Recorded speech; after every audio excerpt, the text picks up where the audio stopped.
So what do we call them when you're applying for a graduate program? Do we call them essays or personal statements? What do we call them? It depends on whose Right. website you're looking at. Personal statements, statement of intent, research statements. There's different names for different programs. Okay. So we'll talk about that whole large universe of things. Do you find it difficult to write yours? Yes and no.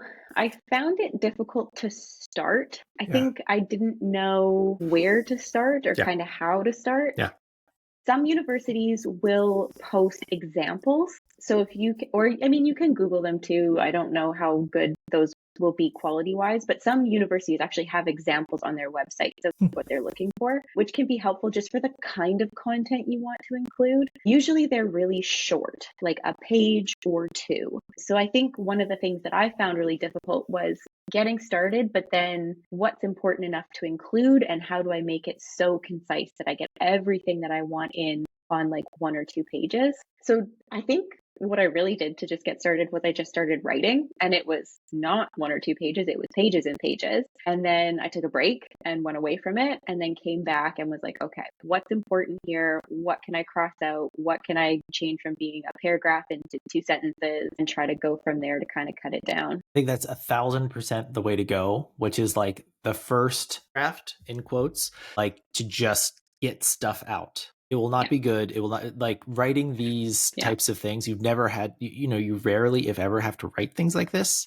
So first thing is just like to get a bunch of stuff out. So here are a couple of my suggestions. This is just sort of broadly for writing. So often it's like, how do I do that? How do I just get something out? Because I think there is something restrictive about sitting in front of your computer with the keyboard, your fingers, and that document thing.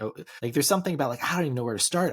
So you want to get out of that like editor mind. There are a few things I suggest. So one of them is handwrite. So I often suggest this. I do this a lot.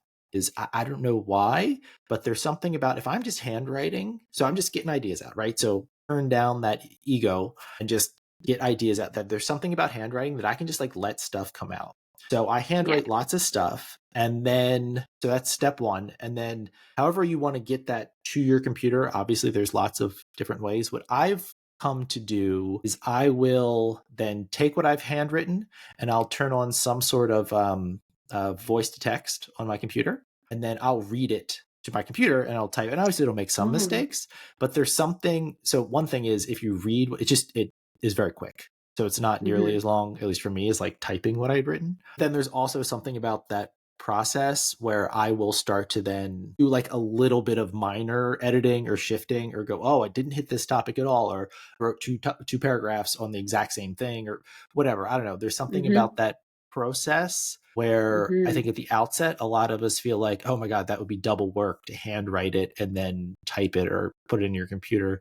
But it's, you do have to go through that extra step, but that extra step is valuable in and of itself. So you benefit from it. And it takes way less time than you think it would to get your handwritten text into a computer. Just a handful of minutes. It's not a big deal. So that's one way to do it. Another thing to do is to do some sort of a voice memo, just like talk it out. And, you can talk it out going on a walk. You can talk it out in your office. A lot of times I find that I'm more creative when I'm walking around. So I will, close my door in my office and I'll just be walking around doing a voice to text, or I'm sorry, just doing a voice memo on my phone or whatever. Yeah. Or another thing to do is to have a conversation with someone like a peer or a partner, if you're able to sort of prime them so they can ask you good questions, and then record the conversation. That way, this sort of starts to flow better. So these are many others. These are a few ways to just sort of like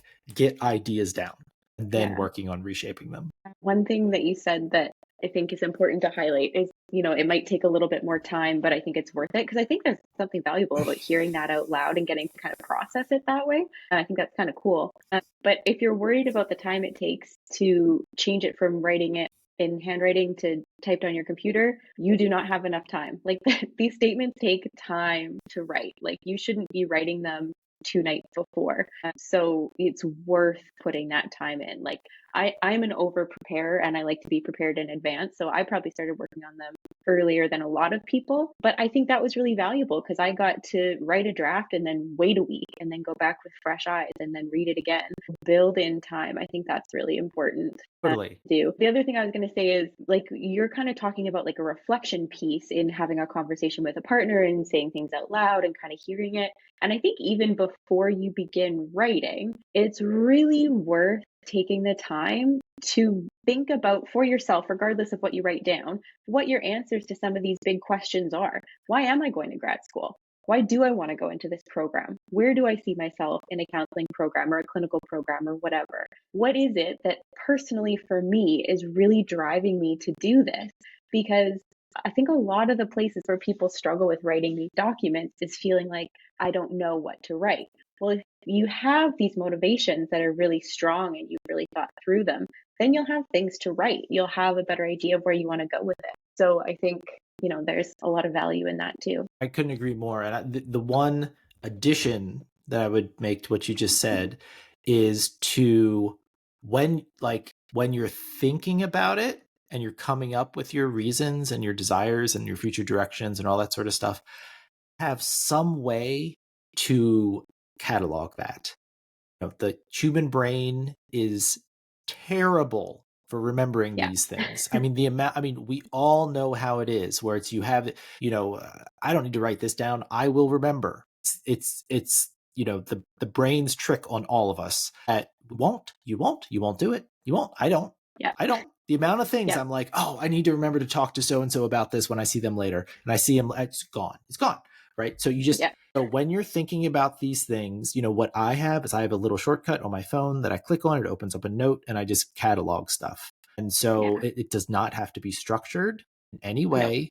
The one thing I will say is make it so it's basically in complete sentences. You have to think my future self will have no memory of this event.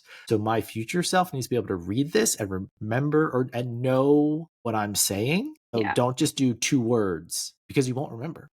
And I found if I force myself, I take the extra 7 seconds to write a complete sentence or 2, that it's so much more helpful. So just as you're thinking about these things, as you're in the car, as you're in the shower, as you're going for a run, or what these things pop into your head, as soon as you can, just write them down somewhere, store them somewhere. So that way, when you go to write this, you have this library of thoughts that you can draw from. It's so much better than going with a blank page.